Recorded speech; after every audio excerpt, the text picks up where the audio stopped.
반갑습니다. 신앙 매뉴얼의 정찬도 목사입니다. 오늘의 질문은요, 회개란 무엇인가? 입니다.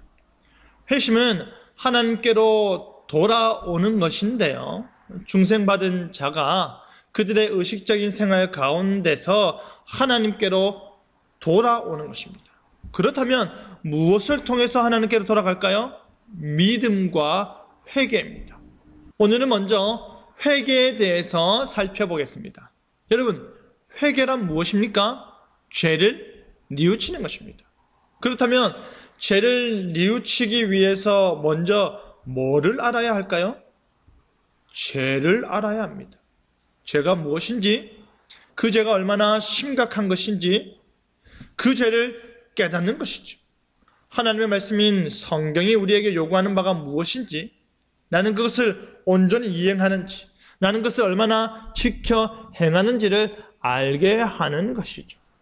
그래서 그 하나님의 율법 앞에서 우리는 의를 획득하지 못하고 뭐만 쌓아간 것을 깨닫게 됩니까?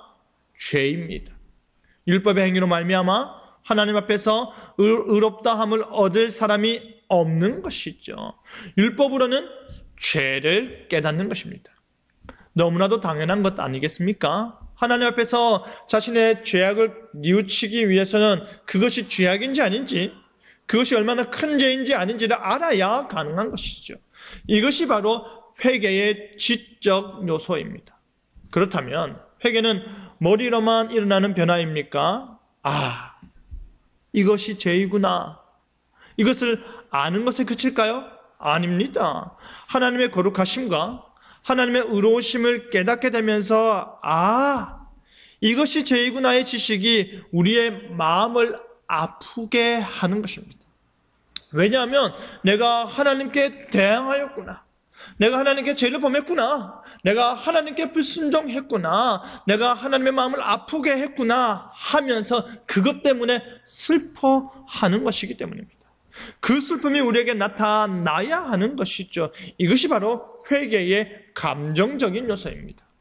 그리고 회개의 지적 요소와요, 감정적 요소와 더불어서 내가 변화를 받아야겠다, 내가 용서를 받아야겠다, 내가 죄 사함을 받아야겠다라는 그 의지적 요소가 나타나는 것입니다. 깨달아 알고 슬퍼한 뒤에 그 슬픔에 그대로 앉아있는 것이 아니라 의지를 가지고 변화를 일으키는 것이죠. 탕자와 같이 아버지께로 돌아가고자 하는 그 슬픈 마음으로 실제 돌아가는 것입니다. 회개는요, 죄의 결과 벌을 받는 것에 대한 공포와 두려움에서 벗어나고자 하는 차원에 머물지 않습니다. 나는 나의 선행과 기도와 금식을 통해서 그 죄를 해결하고자 한다, 신앙의 고행과 성지순례 같은 것들로 갚아지고 용서되고자 한다, 그것이 아닙니다.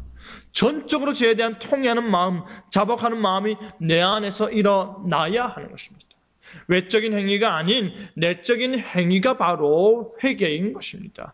그렇기 때문에 우리는 날마다 하나님께 죄 용서를 구하고요, 그 사죄의 은총 위에 거룩을 흠모하는 삶을 사는 것입니다. 날마다 회개하길 바랍니다. 날마다 우리의 죄를 생각하면서 슬퍼하시면서 그 슬픈 마음 가지고 하나님께 더 가까이 죄 사함의 은혜를 간구하며 사시길 바랍니다. 감사합니다.